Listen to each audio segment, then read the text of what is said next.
All right. Hi, guys. Sorry that I can't be there in person today. The nice thing is I can record this lovely video for you to watch instead, and we can still get something accomplished today, even though I'm not there. Hooray! Okay, so I have not graded your quizzes yet, by the way, just to let you know. I'll have those done hopefully soon so we can take a look at how we did there. But we are going to keep kind of moving on. The next big chunk of stuff that we're going to work on is solving equations. I am kind of assuming here that some of you have probably done quite a bit of that, some of you maybe not as much, but we're going to start at the beginning. It's going to feel very basic at first, and I am going to ask you to kind of do these a completely different way than you're probably used to at first. Normally, we would kind of use some hands-on materials for these, but because of all the COVID stuff going on, we can't do that this year. So we're going to try it a little bit differently, but still try to get the benefit of seeing how those hands-on equations work. Okay, so to start, our whole last unit, we spent talking about expressions. And hopefully you're used to seeing what those look like now, but we talked about an expression is basically a combination, right? So let's kind of put our definition of an expression here.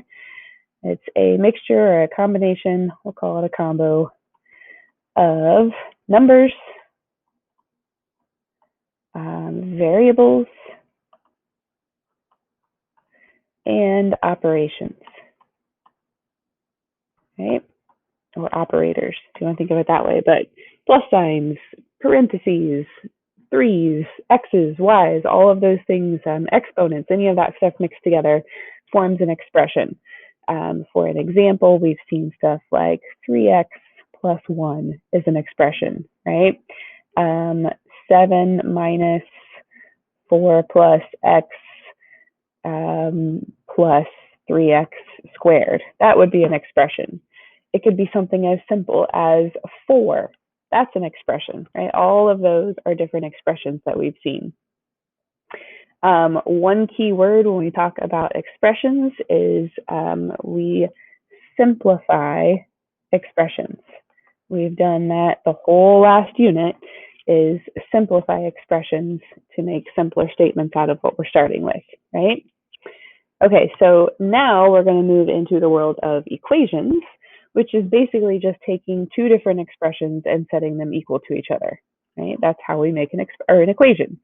So an equation is when we set two expressions equal to each other.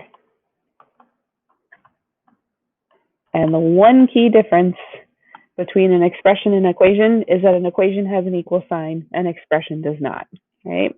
So if I wanted an example, we could even kind of use what we did over on the other side. If I did the 3x plus 1 equals 7 minus 4 plus x plus 3x squared, now I've taken those two expressions, set them equal to each other, so now I have an equation, right? And the key word we use all the time with equations is solve, right? I'm solving an equation because I'm trying to find a value of x that would make that equation true. With simplify, we're just making all of the information a little bit easier and compact or more efficient to look at. With solving, we're actually trying to find a value of x. So make sure you don't ever want to say you have to solve an expression. That doesn't make sense. We're never trying to solve because there's nothing to solve because there's no unequal sign. Okay? Okay, so one way that you've probably heard before that we tend to think of equations is we can think of it as like a scale or a balance. No matter what we do on an equation, we always have to keep both sides equal.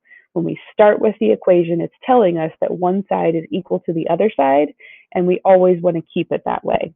So we're allowed to do things to the equation as long as we keep the two sides balanced.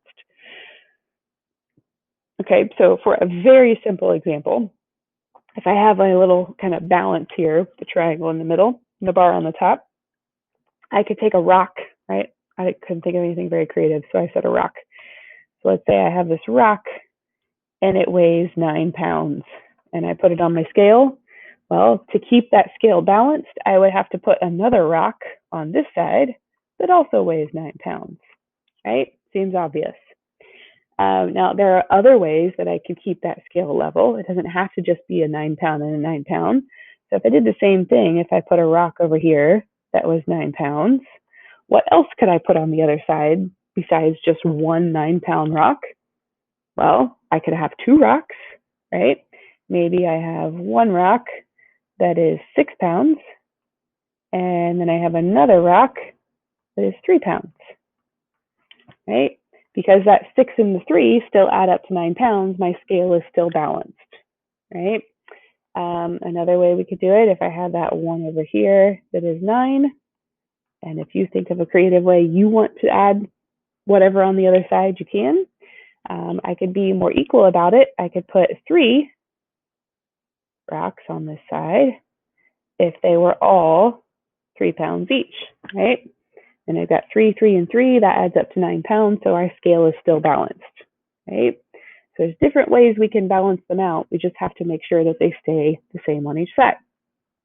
Okay, so now taking that concept and let's actually think through kind of solving an equation. Now, this is not going to look like a normal equation at first, but this is what we would normally do with kind of our pieces at our desks.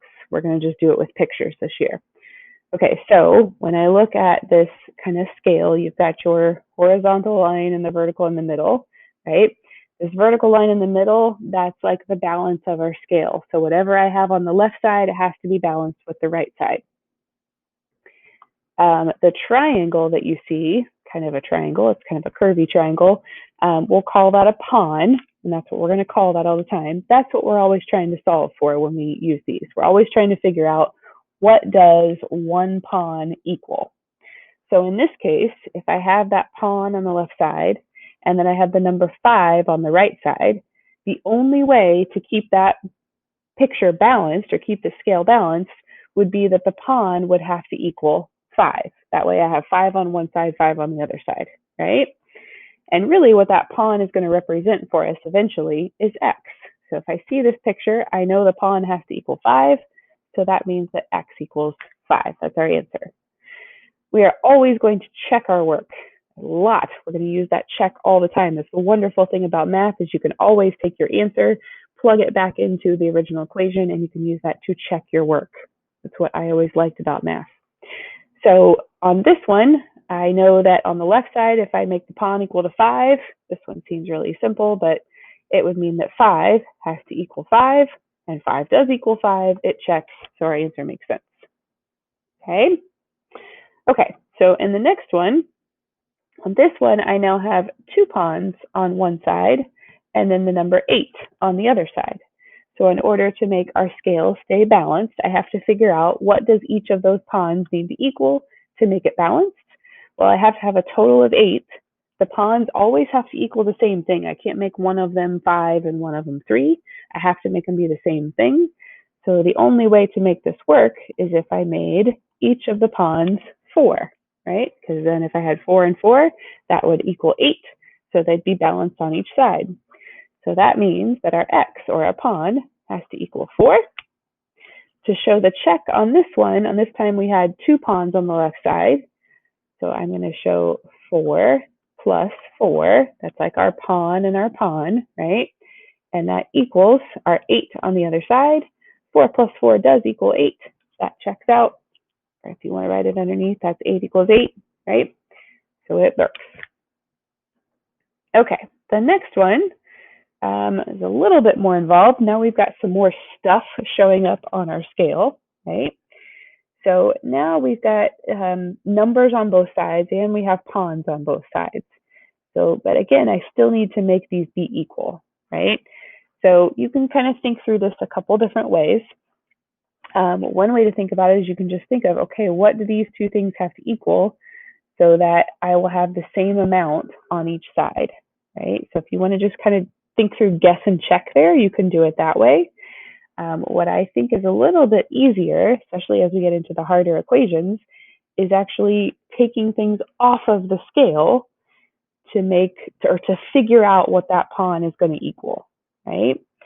So the 2 and the 8 here, right? I need to kind of get all of my pawns onto one side so that it looks more like one of these first 2. So it's easier to tell what the pawn is equal to. So let's think about the pawns first before we do the 2 and the 8. If I've got 2 pawns over here and 1 over here, right? Well, I only want my pawns to be on one side. So I want to get rid of the pawn on one side. So over here, if I take this pawn off and get rid of it, and actually I'm just going to put one line through it so I don't get confused. Well, if I take a pawn off of the right side, I have to do the exact same thing to the left side to keep it balanced. So I'm going to take a pawn off of that side. So now those are both gone, right? With the 2 numbers, I can do the same thing, only I have to take off the right amount. So I want to see what this pawn is equal to. So I'm going to get rid of the 2 that's on the left side. So if I take 2 off of that, I also have to take 2 off of the other side. So if I take the 2 away from the 8, I end up with only 6 left. And now I can see, well, I have a pawn left and I have the number 6 left. So that means my pawn has to equal 6. Okay? To check, I'm going to go back to what my original picture looked like. So basically, we're saying that the pawn equals 6. So on the left side of the scale, I had 2 pawns and then a 2. So I'm going to do 6 plus 6 for the 2 pawns plus 2. And then on the right side, we have the number 8 plus 1 pawn, so plus 6. Then I can add those up, make sure that each side equals. 6 plus 6 would be 12, plus 2 is 14. And on the other side, 8 plus 6 is 14. That checks, so that means we've got our answer correct. Okay, it's like solving equations, but we're doing it visually rather than just how you're probably used to. Okay, so now here's the part that might be a little bit harder for you because I'm going to try to make you do it a way that you're not used to. That's how we learn. That's how we get better at these things. If I have this equation, right, 2x plus x equals x plus 8, I do not want you to start doing what you're used to. No adding and subtracting stuff and simplifying. We're going to do exactly what we just did. We're going to draw that picture. So I'm going to make a scale with the 2 sides, and then I'm going to draw the pieces. So the first part says 2x, so that means I need a pawn and another pawn. There's my 2x, my 2 pawns. Plus, I'm going to add another x, so I'll add a third pawn. On the other side of the equation, I have an x, so there's a pawn, and then I have an 8, so we'll just make a square with an 8. So it looks a lot like the pictures that we did up here, right? You're doing the same thing. And then we can go through the same process. Okay, so I've got pawns on both sides. I only want my pawns to be on one side, the numbers all on the other side. So I can take off 1 from each side, right? As long as I do the same thing on each side. And then I've got 2 pawns left that are equal to 8. So to make that work, each pawn would need to be 4. If I had 4 and 4, that would make 8. So that means our x equals 4. And then we're going to do the same idea to check it. So I had 3 pawns on the left side, so I would do 4 plus 4 plus 4. And on the right side, I had 4 for a pawn plus the number 8. And 4 plus 4 plus 4, that gives us 12. 4 plus 8 equals 12. That checks out, so our answer works. Okay, so no traditional work like you're used to. If you are used to it, I want to see the picture version of it. Okay, so we'll do a couple more to see how, make sure we've got it. I draw my scale. On the left side, I've got 3 pawns, and then the number 1. On the right side, I have 1 pawn, and the number 7. Okay, so if I look at the numbers first, the number is bigger on the right side, so I'm going to leave it over there, but I want to get rid of the 1. Oh, didn't change colors for me. Hang on. That one. I'm stuck. Come on.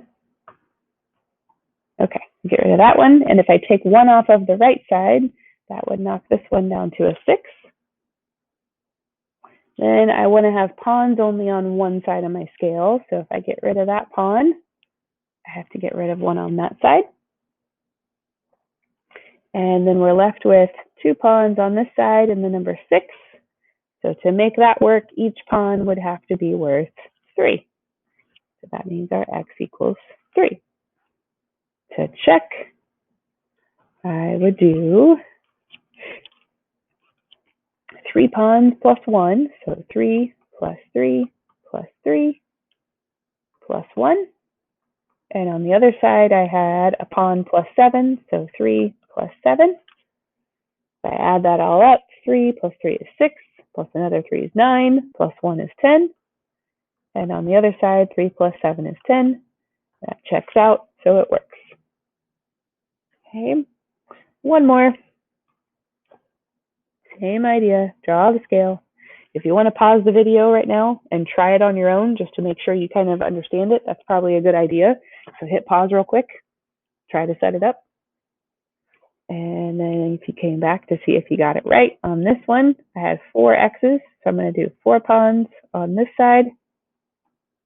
On the other side, I've got 3 pawns and a 5. So 3, and then a 5. So I'm going to get rid of pawns on both sides. I've got 3 on one side, 4 on the other. So I'll take 3 away here, which means I have to take 3 away there. And that one's kind of easy. We're left with just 1 pawn and the number 5, which means that our x has to equal 5. To check it, I've got 4 on the left side, so 5 plus 5 plus 5 plus 5. On the right side, I've got 3 pawns. Oops, not 55. Plus 5 plus 5, and then plus the number 5. That one's pretty easy to see. It's 4 5s equals 4 5s, or 20 equals 20. So that checks out. Okay. So different than what you're used to. Try this. We're going to do them this way for a little while, for at least the first week or so of solving our equations, probably, or the first couple classes, first sets of notes. You've got some on your homework where you've actually got the pictures like this, and you're going to set them up, or just do the work and then show your answer and your check. And then you've got some where they're actually equations. So I want to see that you're drawing the picture, filling those out, finding your answer, and check. Okay. The homework's on OneNote, or I think there are paper copies in the classroom as well. If you happen to have questions, you can send me a message on Google Chat if you need to. Otherwise, I will see you guys tomorrow.